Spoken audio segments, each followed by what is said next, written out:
السلام عليكم، ازيكم يا شباب؟ الاخبار معاكم سام موي وتوقعات اولمبيا 2022. اول حاجه هقول لكم الليسته، كل الناس اللي هتشارك في الوزن المفتوح، وبعد كده نشوف مين في كل دول لان هم كتير قوي ممكن يخش توب 10.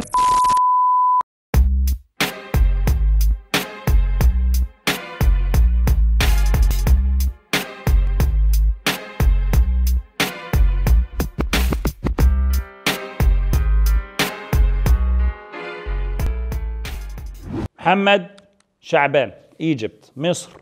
طيب شعبان لعب ماتش قبل اولمبيا باسبوعين وتعب جدا، بطنه وجعته قوي، عمل رابع، معرفش ياكل، معرفش يلود، كان جامد جدا، ما يستاهلش يعمل رابع، يعمل اعلى من كده.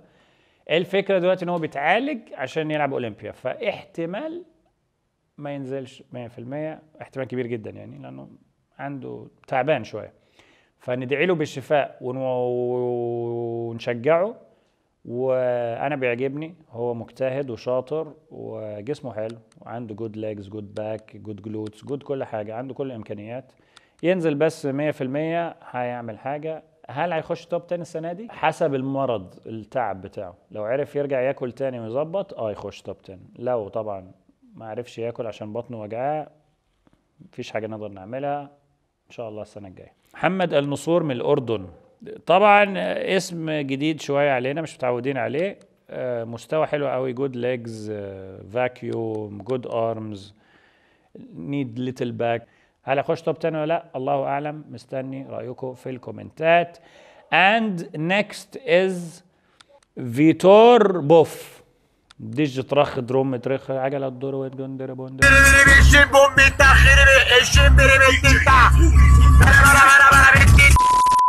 عملاق كبير ناشف قوي، ممكن يبقى مفاجأة، ممكن جدا يبقى مفاجأة على فكرة السنة دي.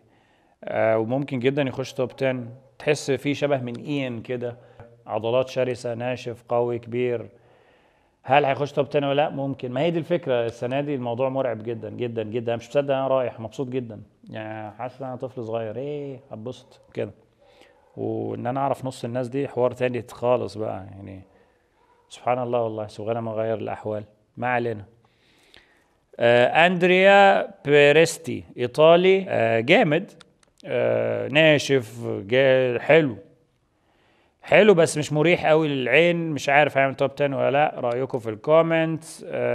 نخش على بعده عشان الفيديو بدأ يطول، ولكن هم كلهم جامدين وناس جامده. ايان من كندا، ايان جامد جدا وعامل مستوى حلو قوي السنه دي، يخش التوب 10.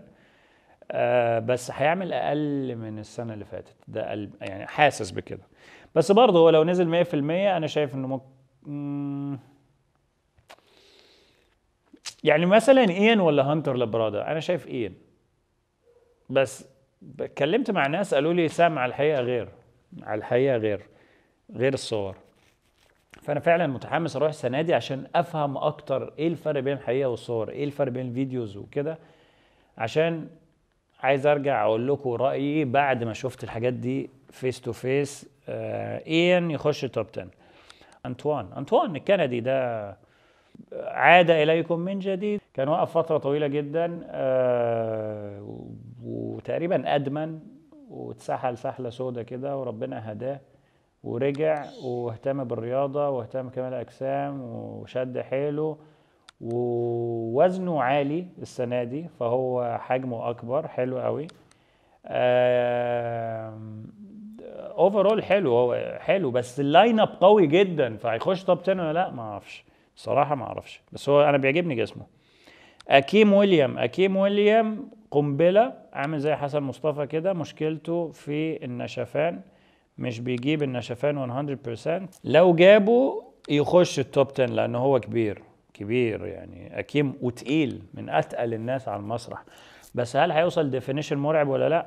هو ده السؤال اللي بيطرح نفسه. ونخش على اللي بعده.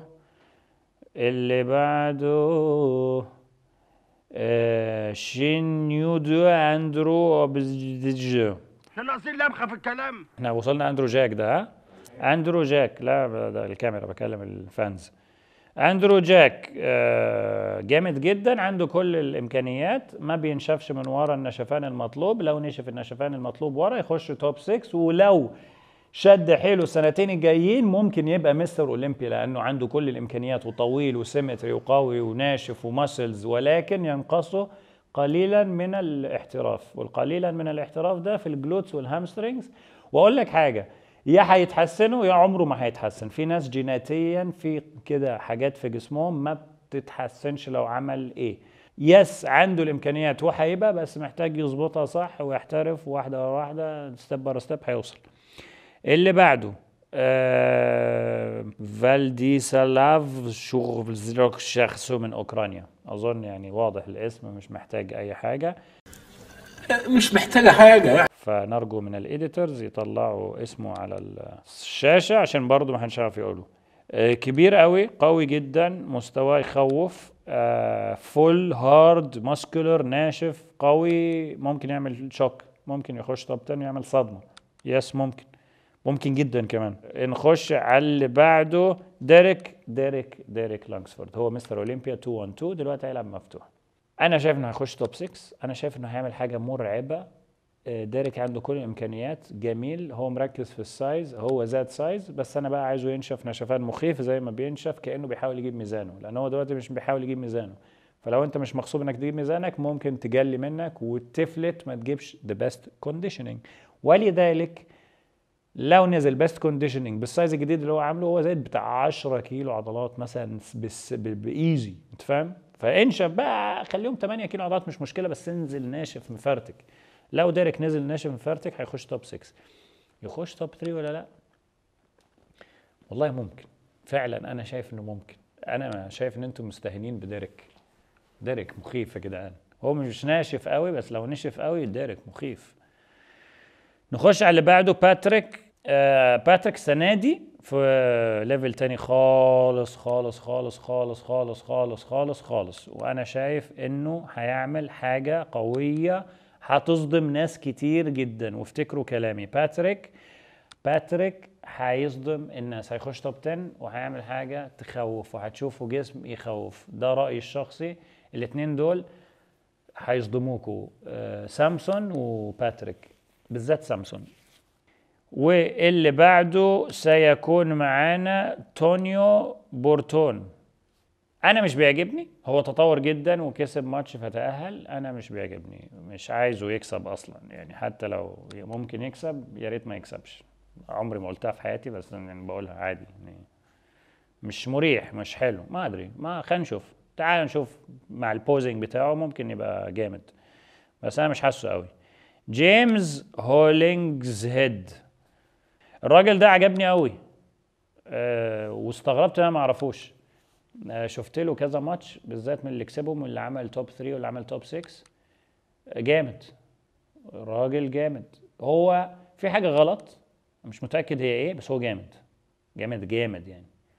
مايكل كريزو ده السلوفاكي اللي عامل ضجه، جامد جدا، عنده كل الامكانيات، ولكن في حاجه غلط برضه، البوزنج، العرق، التنفس مصروع كده، تحسه متصربع، عايز يركز كده، عايز يكبر شويه، يكبر منتاليتي يمكن. هيخش توب 10 ممكن، هيخش توب 10 بس مش هيخش توب 6. ايوه مش هيخش توب 6، اللي انتوا بتقولوا هيكسب بيج رامي والكلام الفاضي ده مش هيخش توب 6، ده رايي. لياندرو بيريس، حلو، ناشف مفرتك، من البودي بيلدرز الاصغر شويه، بس ناشف قوي والله، حلو. وممكن يبقى مفاجاه، ممكن يبقى من الناس المفاجاه اللي تسحب كده تقوم داخله التوب 10، تقول ايه ده، مين ده، يقول لك كذا ويبدا يتشهر وكده. فعنده الامكانيات ممكن. فاضل اخر اتنين معانا هيكونوا ثيو ليجيرليل من فرنسا، وبهروز تاباني ابو جراهاماشابتشين من ايران. طبعا الاسامي دي هتتكتب على الصفحه على في الايديت، وانا بعتذر اعتذار شديد، خالص الاعتذار والله ان انا مش عارف انطق نص الاسامي. اللاعبين دول اقوياء جدا، وما اعتقدش هيخشوا التوب 10، بس هم جامدين. هو الماتش جايب، انا مش عارف، لازم نشوف الماتش، الله اعلم. طيب خلصت الحلقه، كان معاكم سام سموي، توقعات الاوبن بودي بيلدينج، الوزن الثقيل. رايكم في الكومنتس بليز، عايز اعرف برضو انتوا شايفين ايه as a fan of body building، زي ما انا fan of body building بتفرج وبشجع وكده. سام سموي، we are out Olympia 2022. I love you.